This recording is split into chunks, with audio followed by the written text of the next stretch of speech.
নমস্কার, আমার নাম ভীম পাল। আমি পশ্চিম বর্ধমান থেকে এসেছি।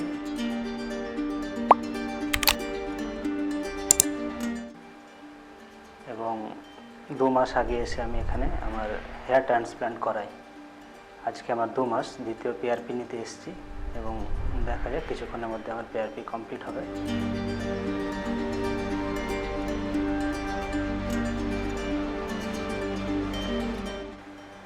আগে আমার হেয়ার ট্রান্সপ্ল্যান্টের আগে সামনের পোর্শনটা প্রায় চুল ফাঁকা হয়ে গেছিলো, প্রায় অনেকটাই ফাঁকা হয়ে গেছিলো, মানে টুপি পরে ঘুরতাম সবসময়। তো সেই জায়গা থেকে আমি ভাবি যে কীভাবে এই সমস্যাটার সমাধান করা যেতে পারে। ইউটিউবে বিভিন্ন জায়গায় সোশ্যাল সার্কেলে দেখাশোনা শুরু করার পর আমি ডাক্তারবাবু আনন্দ কুমার নাগবানির ঠিকানাটা পাই এবং ডাক্তারবাবুর ফোন নাম্বারের সাথে আমি যোগাযোগ করি এবং এখানে একদিন আসি এবং ডাক্তারবাবুর সাথে কথা বলি। ডাক্তারবাবু কথা বলার পর বলেন যে এটা তো অনেকটাই ফাঁকা হয়ে গেছে, এটা ট্রান্সপ্ল্যান্ট ছাড়া আর কোনোভাবে চুলটা আসা সম্ভব নয়। আমি ডাক্তারবাবুর কথা মতো রাজি হয়ে যাই এবং ট্রান্সপ্ল্যান্ট করাই। ট্রান্সপ্ল্যান্ট করার সময় ভয় খেয়েছিলাম। ডাক্তারবাবুরা বলেছিলেন যে এটার কোনো ভয়ের কিছু ব্যাপার নেই, একদম সুন্দরভাবে হয়ে যাবে এবং সেরকম ভয়ের কিছু নেই, সার্জারিটা এমন কিছু কঠিন সার্জারি নয়।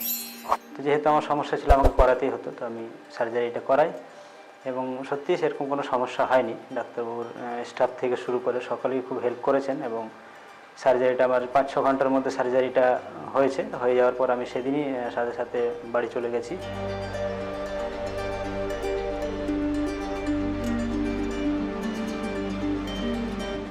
এবং 4-5 দিন পর এসে একবার হেড ওয়াশ এবং সামনের যে এগুলো ওঠানোর কথা ছিল সেগুলো আমাকে ডাক্তারবাবুরা বলেন।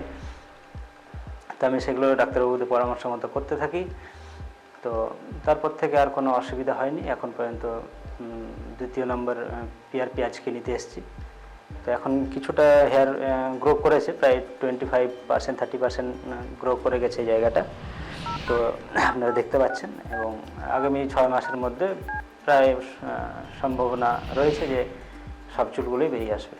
এবং ধন্যবাদ ডাক্তারবাবুর টিমকে, যারা আমাকে এই একটা সমস্যার জায়গা থেকে আজকে সমস্যার সমাধান করার জন্য আমাকে হেল্প করেছেন। কসমোডকে ধন্যবাদ, ডাক্তারবাবুকে ধন্যবাদ।